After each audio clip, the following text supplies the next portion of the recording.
So, the next thing that happened on Friday Night SmackDown, we get to the next match of the night. It was the new WWE Women's United States Champion Zelina Vega versus Piper Niven with Chelsea Green and Alba Fyre at ringside. So yeah, we get to this match. In this match, it was a pretty good one. Zelina Vega was doing everything that she could do to try to pick up the win over Piper Niven. And, you know, Piper Niven was doing pretty good up against Zelina Vega. But then at the ending, we see Zelina try and hit the Code Red onto Niven. And then Piper fought out of it. And then we see Piper get knocked up on the second rope by Zelina, and then Zelina was setting up for the 619 up until Chelsea Green gets up on the ring apron, distracting her, and then Zelina moves out the way, and Piper Niven accidentally knocks Chelsea Green off the ring apron. Well, then that gives Zelina Vega the opportunity, rolling up Piper Niven for the 3 count. So yeah, Zelina Vega defeated Piper Niven tonight in a one-on-one match.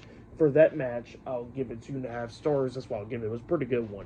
But then, after that match ended, we see the SmackDown general manager Nick Aldis in his office, and Solo Sikoa and Jake and the United States champion Jacob Fatu, the Bloodline, backstage in the office. And yeah, Nick Aldis pretty much makes the match official that, you know, at Backlash it will be a triple threat match. It'll be Damian Priest versus LA Knight versus Jacob Fatu for the United States championship.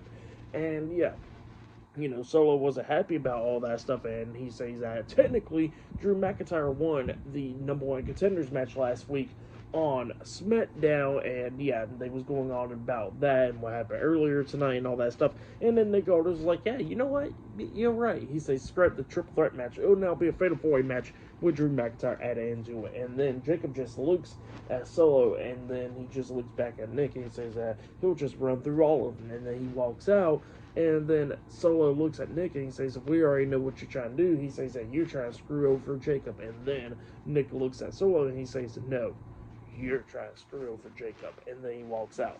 So yeah, pretty interesting stuff right there.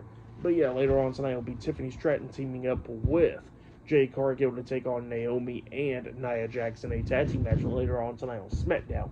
But later on tonight as well, we're going to be seeing Rey Fenix versus Santos Escobar in a one-on-one match too. So yeah, I'll see you guys later. Till then.